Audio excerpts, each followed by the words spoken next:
En l'an 1999, il se produisit dans le ciel un événement phénoménal à la verticale de l'île Macross, dans le Pacifique Sud.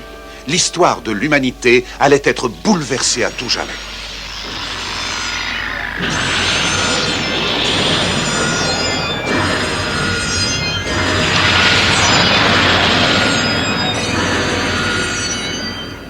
Un gigantesque vaisseau spatial extraterrestre venu du fin fond de l'espace allait rentrer en collision avec la Terre. Pendant sa longue chute incontrôlée, la forteresse spatiale produisit tout autour d'elle des ondes de choc d'une force incroyable.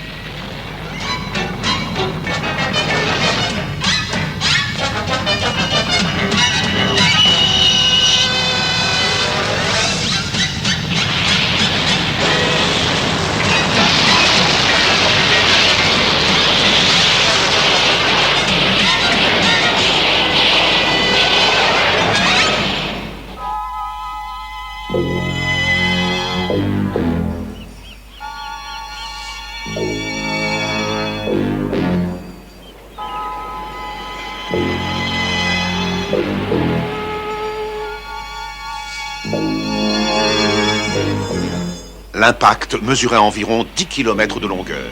Il n'y avait aucune trace de l'équipage extraterrestre.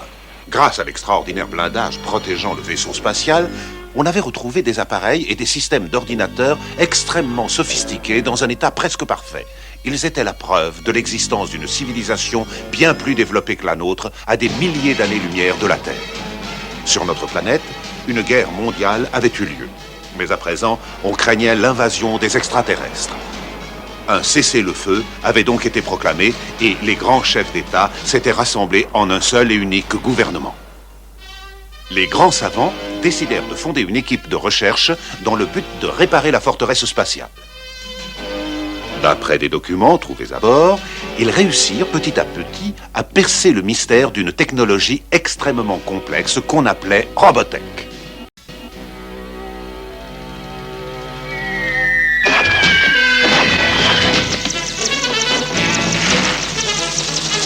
Pendant plus de 10 ans, toutes les ressources de la Terre servirent à la restauration de l'immense vaisseau spatial. Une ville avait été construite autour de ce qu'on appelait le projet Robotech. Et aujourd'hui, sur l'aire de lancement de la forteresse, c'est la fête. Les hommes, les femmes et les enfants sont venus assister à son décollage inaugural. Tiens, voilà le gouvernement qui fait son entrée. Le commandant Global n'a pas l'air particulièrement joyeux. Vous avez l'air triste, commandant. C'est la fête aujourd'hui. Je vous signale que tous ces braves gens vous considèrent comme un véritable héros. Vous pourriez peut-être les saluer. D'accord, je vais les saluer. Le compte à rebours avait commencé à bord de la forteresse. L'équipage, composé de techniciens sortis récemment de l'université Robotech, procédait aux vérifications de départ. Tous les systèmes manuels sont enclenchés. La cérémonie commence dans 15 minutes. J'espère que le commandant sera à l'heure. Il paraît qu'il n'a pratiquement pas dormi de la nuit. Et les officiers avaient organisé une petite fête. Ils ont dû se raconter de vieilles histoires de bataille, des anecdotes. Tu les connais, Lisa? Et toi, Claudia, où étais-tu? Pourquoi tu me demandes ça? Parce que tu es rentrée à 4 heures du matin. Tu n'as pas dû t'ennuyer, toi non plus. Tu es jalouse? J'ai dîné avec le capitaine Fokker. Claudia! Qu'est-ce qu'il y a? Tu aurais dû rentrer beaucoup plus tôt. Tu savais ce que tu avais à faire aujourd'hui. Et alors? Mais ce n'est pas la peine de t'énerver. Je vais faire mon travail, ne t'inquiète pas. Et puis dis donc, je te signale que je ne suis plus une enfant. J'estime que tu as oublié tes responsabilités, Claudia. Ma vie privée ne regarde personne. On est d'accord? Et maintenant, fini les histoires. Au boulot. Allez! Lisa n'a pas le temps de s'occuper d'un homme. Elle est amoureuse de sa forteresse. C'est vrai? Oh, ne vous disputez pas. En tout cas, moi, on peut dire que je ne m'occupe pas des affaires des autres. Oh, ça suffit, hein? Désolée de t'interrompre, mais ton ordinateur est en train de s'affoler. C'est un avion non identifié. Oh, attention, attention. Appareil non identifié dans la zone 07. Veuillez vous faire connaître, veuillez vous faire connaître. Je m'appelle Rick Hunter, invitation numéro 201. Je suppose que vous avez été invité par le capitaine Fokker. Veuillez vous poser sur piste 5-7. Roger. Mesdames et messieurs, vous allez assister à une série d'acrobaties aériennes grâce à laquelle vous pourrez juger de l'efficacité de la technologie Robotech. Mais tout de suite, je passe la parole au capitaine Fokker, le leader de la patrouille de combat. Aujourd'hui, nos connaissances sont équivalentes à celles des extraterrestres. Regardez bien les avions 2 et 4. Ils volent actuellement à plus de 1000 km à l'heure et ils ne sont qu'à 50 mètres du sol. Ils vont passer au-dessus de vous à quelques mètres de distance les uns des autres. Oh,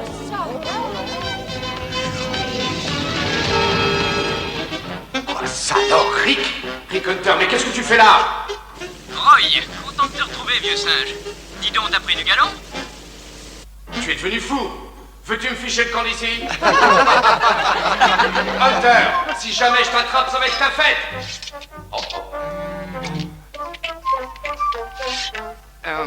Ed, c'est pas la peine que le public m'entende. Enfin, qu'est-ce que tu fais, Rick? Tu te moques de moi ou quoi? Tu sais bien que ça, j'oserais jamais, capitaine. Laisse travailler mes gars, ce sont des professionnels, eux, pas des amateurs. Ce sont de véritables pilotes. T'aurais jamais dû dire ça, vieux singe. Regarde un peu ce que je sais faire.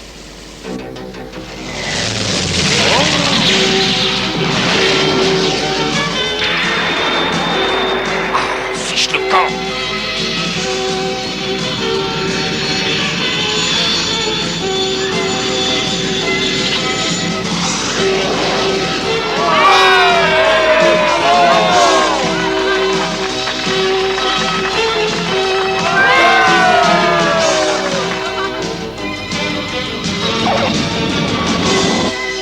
Je reviens tout de suite.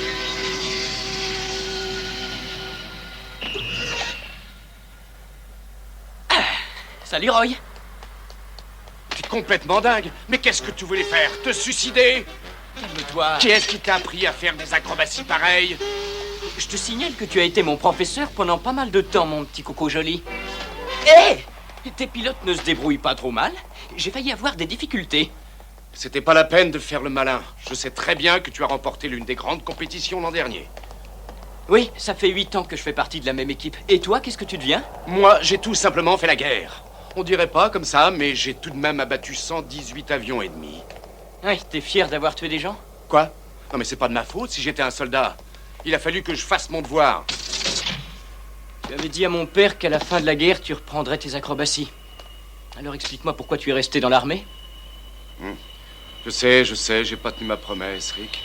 Seulement, il faut dire que c'est excitant, ce programme Robotech. Moi, ça m'a pris les tripes, je peux plus m'en passer. T'essayes de m'expliquer que tu t'es fait avoir? Dis plutôt que t'arrives pas à quitter l'armée. Et si les extraterrestres... Hein? Et tu m'avais chassé, on a pas hier, je te l'ai déjà dit, tu en as déjà suffi. Ça suffit maintenant. Non, tu n'es pas la peine d'insister pour faire mon septembre. Oh, mais tu me rendras malade. Je veux du cola. Ça suffit, tu n'en auras pas. Je veux du cola. Allez, en route. Robotech ou pas, la vie n'a pas tellement changé.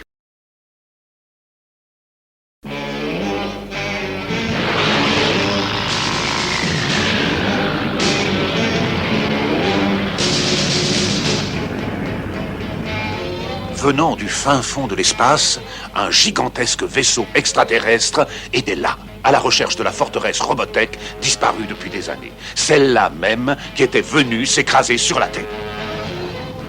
Le commandant Britai dirigeait toute une flotte de vaisseaux de guerre. C'étaient les Zentradi, une race de guerriers fanatiques désireux de conquérir l'univers. Le radar indiquait cette petite planète. Qu'en penses-tu, Exedor? C'est tout à fait possible. Ils sont peut-être repartis depuis le temps. Ça m'étonnerait beaucoup. D'après l'ordinateur, la forteresse est toujours là. Dans ce cas, ils doivent être en piteux état. Ils ont peut-être essayé de réparer leur vaisseau, après tout. De toute façon, nous sommes plus forts qu'eux. Ils ne pourront pas résister bien longtemps. Envoie quelques éclaireurs.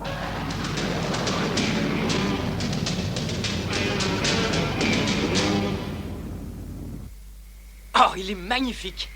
Ça doit être extra de pouvoir piloter ça. Monte à bord, tu verras les instruments de plus près. Tu veux bien? Je vais prendre un autre engin et je te suivrai. Ce sera peut-être pas évident au début, mais je t'expliquerai en vol. Non, t'en fais pas. Moi, je peux piloter n'importe quel engin. Oh, que c'est beau d'être modeste. Cela fait 10 ans que nous attendions ce grand jour. Le projet Robotech à mobiliser l'énergie de notre planète, mais nous avons... Excusez-moi, commandant, un message de la tour de contrôle spatial. On a observé l'apparition d'une curieuse lumière dans un champ gravitationnel proche de la Terre. La même chose s'est produite il y a 10 ans. Vous vous souvenez de ce que cela a donné? Oui, la forteresse arrivait sur Terre. Il n'y a pas une minute à perdre. Les appareils se sont enclenchés tout seuls. Le système de défense automatique s'est mis en route.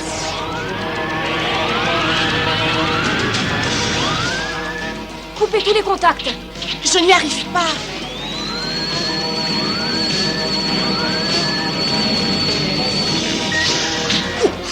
Commandant, les missiles sont sortis.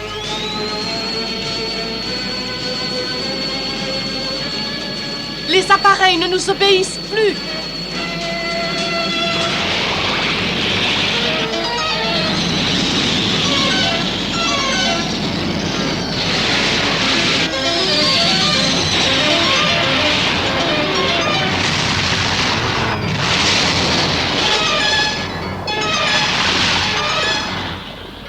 Et voilà. Maintenant, nous savons que le vaisseau est sur cette planète. Nous allons continuer à avancer, mais avec prudence cette fois-ci.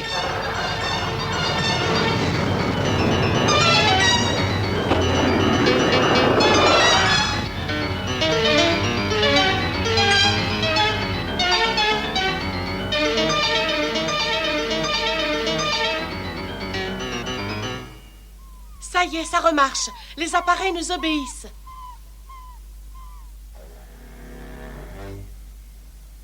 Qu'est-ce qui s'est passé? T'as compris quelque chose, toi? Non, mais je vais me renseigner. Je reviens dans 5 minutes. Ne bouge pas.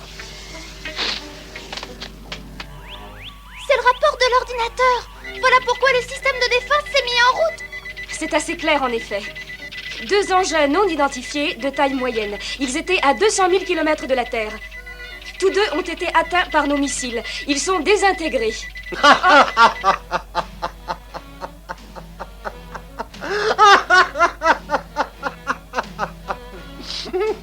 Commandant, je ne vois pas ce qu'il y a de drôle.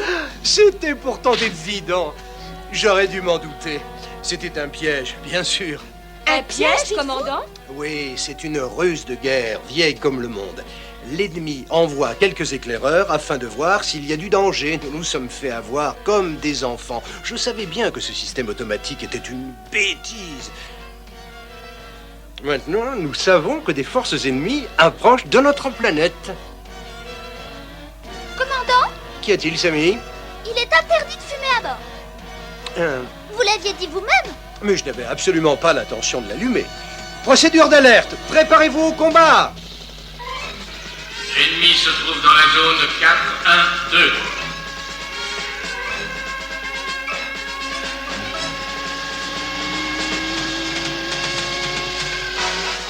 Tous les missiles sont dirigés vers la zone 4-1-2.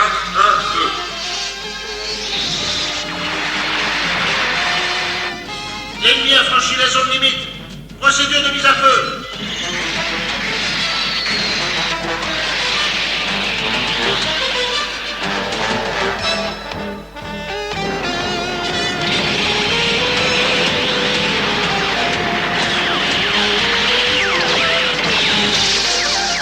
Lancez les missiles.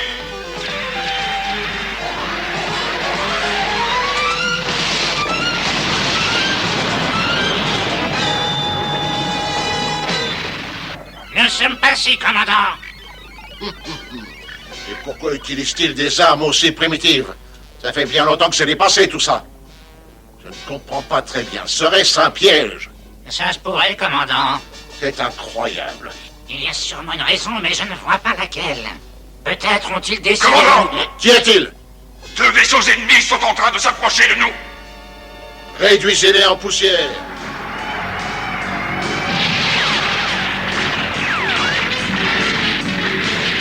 Ces imbéciles vont apprendre à connaître mes armes.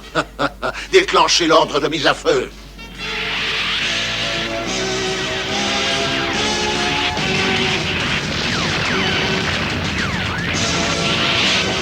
Ici patrouilleur numéro 10. J'appelle SDF-1. J'appelle SDF-1.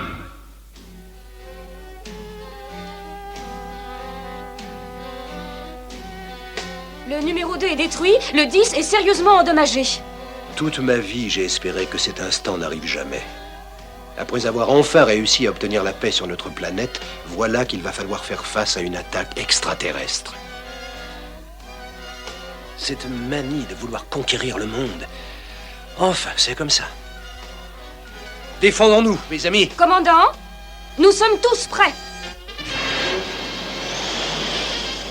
Nous allons être attaqués par une flotte extraterrestre dans la zone 4-1-2. Je répète, dans la zone 4-1-2.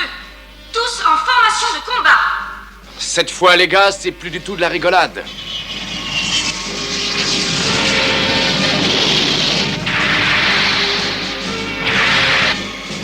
Patrouilleurs 1 et 2, préparez-vous à décoller. Nous sommes prêts. Attention, les gars, c'est parti!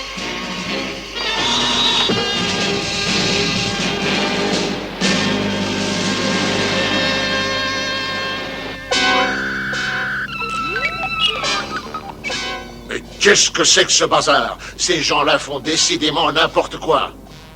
Ma parole! Mais c'est la forteresse!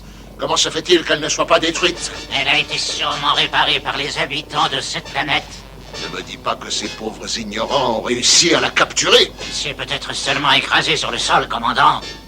Et l'équipage? Pourquoi l'équipage ne s'est-il pas défendu? Peut-être qu'il n'y a pas eu de survivants. Mais enfin, comment veux-tu que ces gens aient réussi à réparer ce vaisseau? Ce sont des primitifs. Je sais. Mais je ne vois pas d'autre explication. Il s'agit bien de la forteresse Robotech. Leurs armes sont... Des armes Robotech? Exactement. Ce qui veut dire qu'ils sont dangereux. Nous devons être très prudents. Ouais. Tout est prêt, commandant. Nous passons à l'attaque.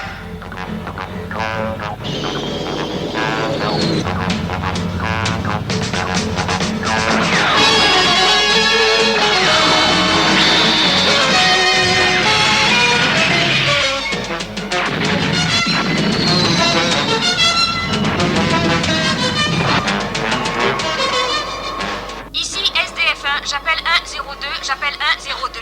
Qu'est-ce que vous fabriquez sur la piste? Ça fait un moment que les autres ont décollé. C'est à moi que vous parlez, là? Hé!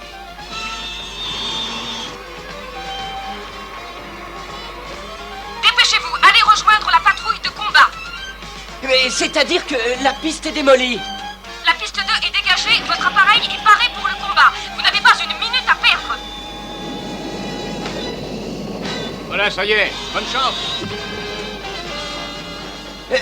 Bon, ben alors on va y aller.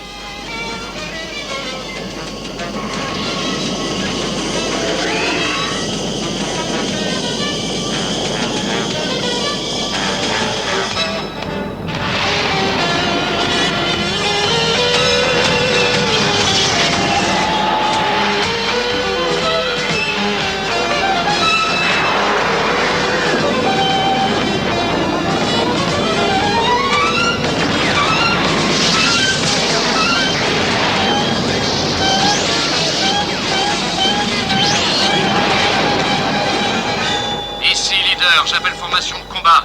Il faut intercepter l'ennemi en zone 4 de vie.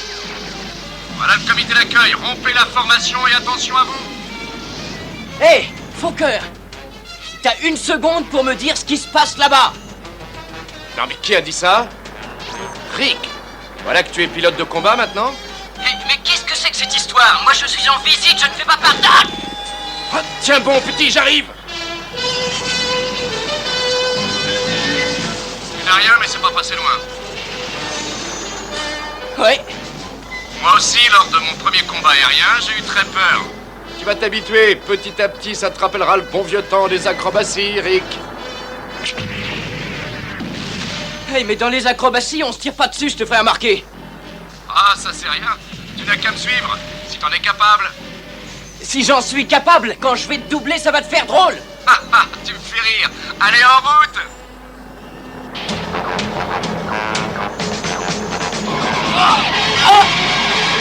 Remonte vite!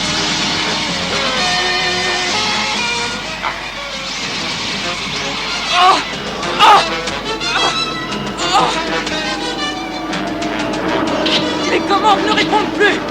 J'ai sûrement été touché, mon vieux. Qu'est-ce qu'il faut que je fasse maintenant? Ici SDF1. Attention, avion A02, redressez. Vous piquez droit sur nous. Et écoutez, vous êtes charmante, mademoiselle, mais je ne peux rien y faire. Toutes mes commandes sont bloquées. Alors enclenchez le bouton B. B? Quel bouton B? Vous n'êtes pas au courant? C'est pas vrai! Bon, écoutez, abaissez le bouton B qui se trouve sur la gauche de votre console. Et ça y est, je le vois. Mais...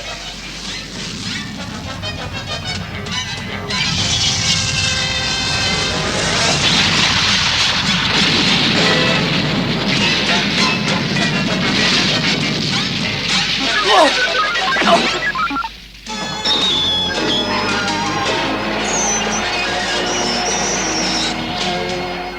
Ça, c'est incroyable.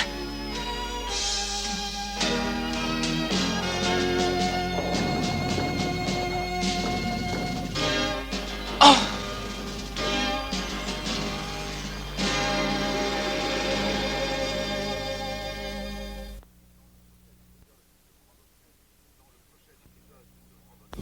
Dans le prochain épisode de Robotech, les extraterrestres feront tout pour s'emparer de la Terre. La bataille aura lieu dans les rues même de la ville de Macross. Les humains n'auront que leur courage à opposer aux armes redoutables des Zentradi.